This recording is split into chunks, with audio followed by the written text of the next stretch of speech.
deskripsi. Nah, teks deskripsi ini adalah pembelajaran di kelas 7 SMP ya adik-adik. Nah, maka mari belajar bersama Agnes Margareta Silalahi. Selamat menyaksikan dan selamat belajar. Teks deskripsi. Apa sih teks deskripsi itu?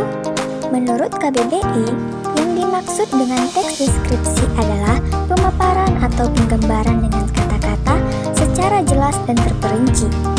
Hal yang akan dideskripsikan disebut dengan objek. Adapun objek yang digambarkan dalam teks deskripsi merupakan objek yang bisa ditangkap oleh panca indera. Maka, dapat disimpulkan teks deskripsi adalah teks yang berisi penggambaran suatu objek, baik makhluk hidup, benda, tempat, atau peristiwa secara terperinci, sehingga pembaca seolah-olah melihat, mendengar, merasakan, atau mengalami sendiri hal yang dideskripsikan oleh penulis. Kemudian, apa sih tujuan teks deskripsi? Nah, menurut Hutoro Dewo 2007, tujuan teks deskripsi adalah untuk menggambarkan bentuk objek pengamatan, sifatnya, rasanya, atau coraknya dengan mengandalkan panca indera dalam proses penguraiannya. Lalu, ciri-ciri teks deskripsi. Teman-teman, teks deskripsi dapat diidentifikasi dari segi tujuan, segi objek, dan juga isi teksnya. Simak penjelasan berikut ya. Yang pertama, ciri teks deskripsi dari segi tujuan. Dari segi tujuan, teks deskripsi dibuat untuk menggambarkan objek serinci dan selengkap mungkin dari sudut pandang penulis. Dengan begitu, pembaca bisa membayangkan objek tersebut seolah-olah mengalaminya sendiri. Itu sebabnya teks deskripsi melibatkan 5 kesan atau panca indera dari penulisnya: melihat, mendengar, mengecap, merasa, dan mencium. Yang kedua, dari segi objek. Ciri objek yang digambarkan pada teks deskripsi bersifat khusus, individual, dan personal. Artinya, hasil pengamatan objek yang dideskripsikan bisa jadi berbeda meskipun jenisnya sama.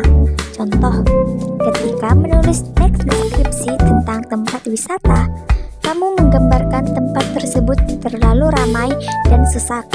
Namun, bisa saja temanmu menggambarkan tempat tadi sebagai objek wisata yang seru untuk dikunjungi beramai-ramai.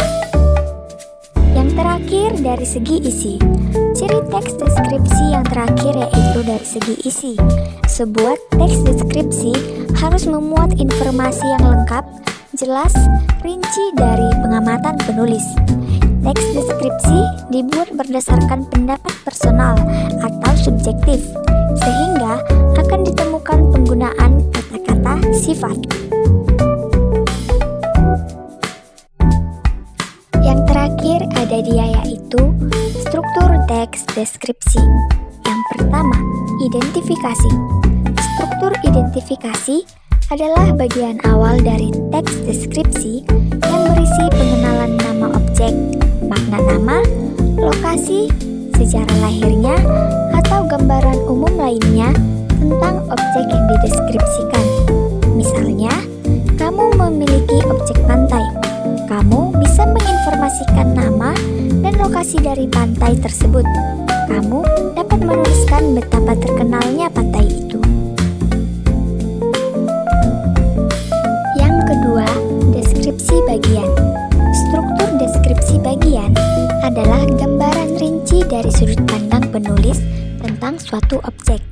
Penulis menggambarkan apa yang telah ia lihat, dengar, dan rasakan selama mengamati objek pilihannya. Jadi, pada bagian ini, penulis bisa menggambarkan tiap bagian yang ada di objeknya. Misalnya, ketika ia mendeskripsikan pantai, kamu bisa menggambarkan bahwa pantai merupakan tempat yang sangat indah dengan deburan ombak yang ramai. Tetapi, udaranya sangat panas, sehingga membuatmu harus terus memakai topi agar tetap bisa menikmati pemandangan. Kamu juga bisa mendeskripsikan kondisi pasir dan keadaan saat senja di pantai itu loh. Dan yang terakhir, simpulan maupun kesan. Struktur simpulan atau kesan adalah bagian yang berisi kesimpulan atau kesan dari pengamatan penulis terhadap objek. Namun, bagian ini bersifat opsional ya, artinya boleh dituliskan ataupun tidak.